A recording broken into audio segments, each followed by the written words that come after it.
Bismillahirrahmanirrahim. Assalamu alaikum viewers. I'm Mr. Saeedullah Khan. Viewers, today we will continue the same video which is related to the previous one in 2-1 egg plays. That one is the play number 1 syntax book board.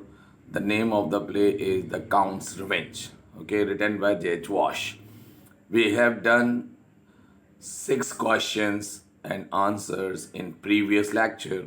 Today inshallah start from 7. Look at the question number 7 and try to note down the answers, and please, it is a specimen, you can write your own words as well. Okay, it will help you those students who did not complete their homework right now. So please look and try to understand. Question number 7. Why did the Count of Monte Cristo not accept any kind of refreshment at the house of Count of Morcerf? Or what is an up custom, and why did the Countess of Morcerf give its reference? Now, answer. The Count of Monte Cristo, the friend of Albert, did not accept any kind of refreshment at the house of Morcerf due to his enmity against the Count of Morcerf. It was not that he was an envious person, but because of Morcerf's treachery and conspiracy, for which the Count of Monte Cristo suffered 14 years imprisonment. However, this situation was pointed out by the Countess of Morcerf. She told, "It is an odd custom never to eat food in the house of a deadly enemy." That's why Monte Cristo did not eat anything. Okay? Now, next. Question number 8. Look at carefully or note it down. Okay? Now, why did Albert challenge the Count of Monte Cristo to fight a duel? Albert, the son of Countess of Morcerf, challenged the Count of Monte Cristo to fight a duel due to certain reasons as under. Firstly, the Count of Monte Cristo had brought disgrace on his father. He got 2 charges published in 2 different newspapers against Morcerf while taking bribes from enemy. He handed over the fortress of Yanina to Turks. Secondly, when the above-mentioned case was brought under the supervision of the Chamber of Deputies, the Count of Monte Cristo sent a lady witness to the Parliament. She showed the papers as proofs of Morcerf's crime. Albert's father was condemned as a traitor, and his family was humiliated in the French society. Albert was concerned about this family honor and therefore challenged his enemy to fight a duel in no time. Understood? I think everything is clear. I tried my level best to write the answer in a very simple language or simple words so that everybody could easily understand. Now next. Question number 9. Why did Albert not fight the duel with the Count of Monte Cristo? Or why did Albert make an apology to the Count of Monte Cristo, and on what account did he refuse to fight a duel? Now the answer. A duel between Albert and the Count of Monte Cristo was averted because of the intervention of the Countess of Morcerf. The first requested Count Monte Cristo to save her son's life, and then revealed to Albert the villainy of his father and the innocence of Monte Cristo. In this way, her attempt to save her son was successful. She brought a sudden change in Albert's attitude, which not only pacified him but also made him apologize to Monte Cristo. Made him apologize. Causative verb, okay? Made him apologize, not apologized. Apologize, okay? Not apologized to Monte Cristo. Understood? Now, next question. Question number 10. What is the Count of Monte Cristo's principle of revenge? What does he mean by it? Or how did the Count of Monte Cristo expose the crimes of the Count of Morcerf? That question can be very like this. Okay? Now, answer. This is laid down in the Old Testament, all the Old Testament as an ancient law that the punishment should be equal to the crime. The Count of Monte Cristo follows the same principles of revenge. He takes his revenge by disgracing his enemy, the Count of Morcerf, as he was also accused of being a spy of exiled French Emperor Napoleon Bonaparte. He pays back in the same coin and informs Albert, an eye for an eye, a tooth for a tooth. That is the rule I follow. I means Monte Cristo follow. Getting? Now, next. Question number 11. Who was Beauchamp? What part did he play in the Count's revenge? Beauchamp भी कुछ पढ़ते हैं इसको Beauchamp, ठीक है ना? The best friend of Albert was the editor of a daily newspaper in Paris. As a good friend, he detected the secret of his father's disgrace. As a sincere friend, he discovered the men who had brought disgrace to Morcerf.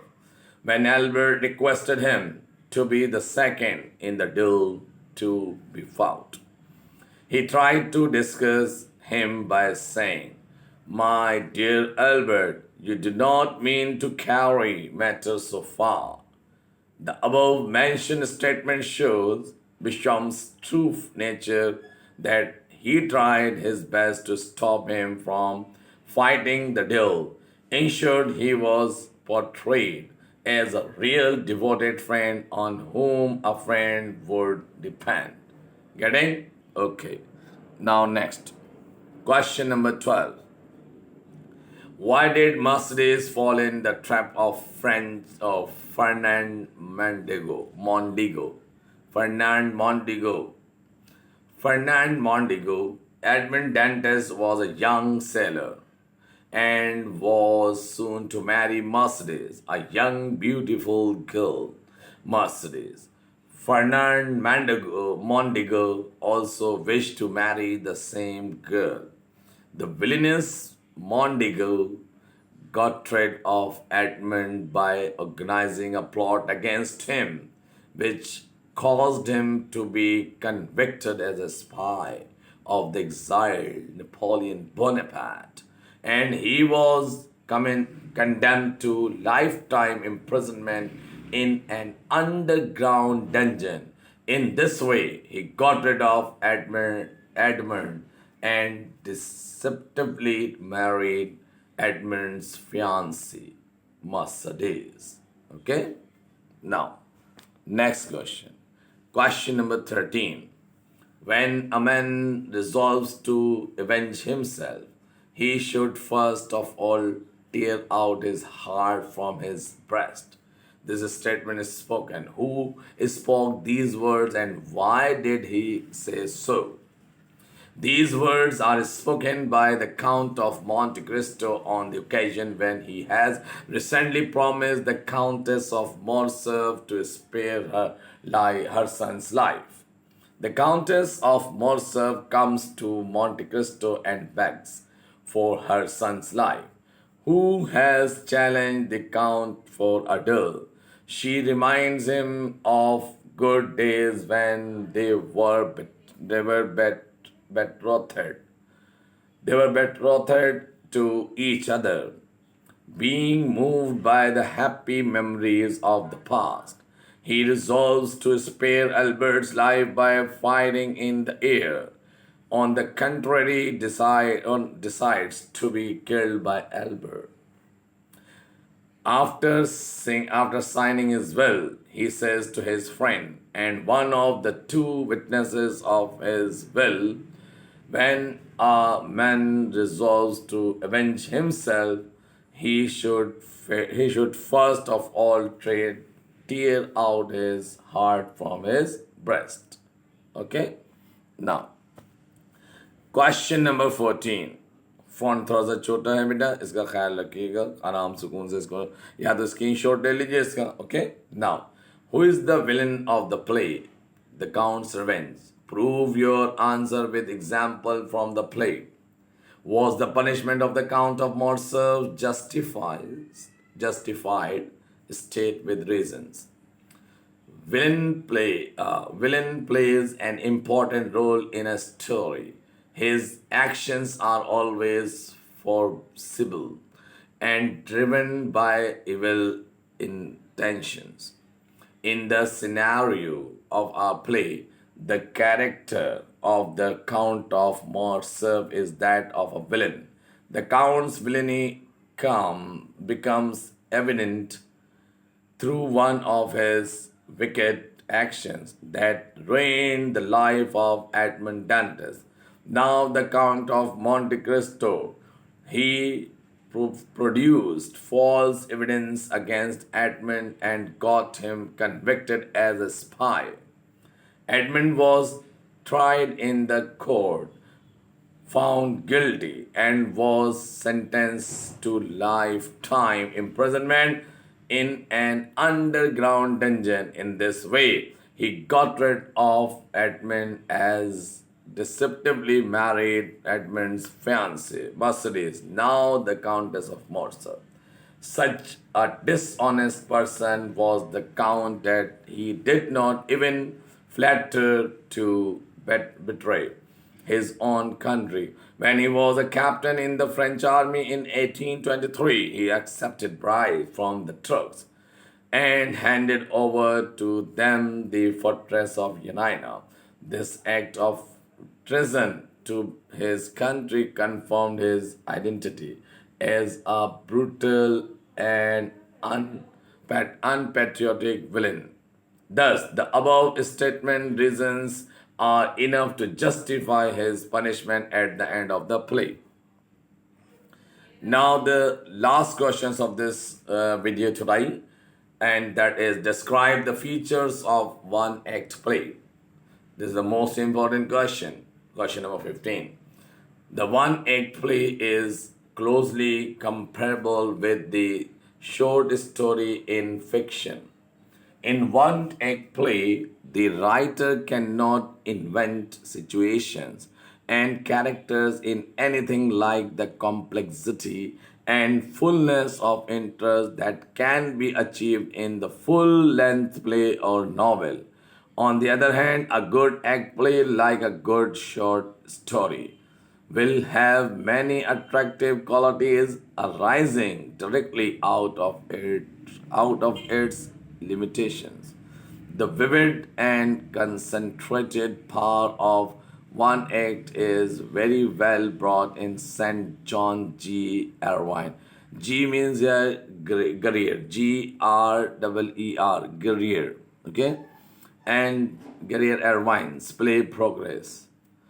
A program of one act play by different groups from different classes or houses offers splendid entertainment.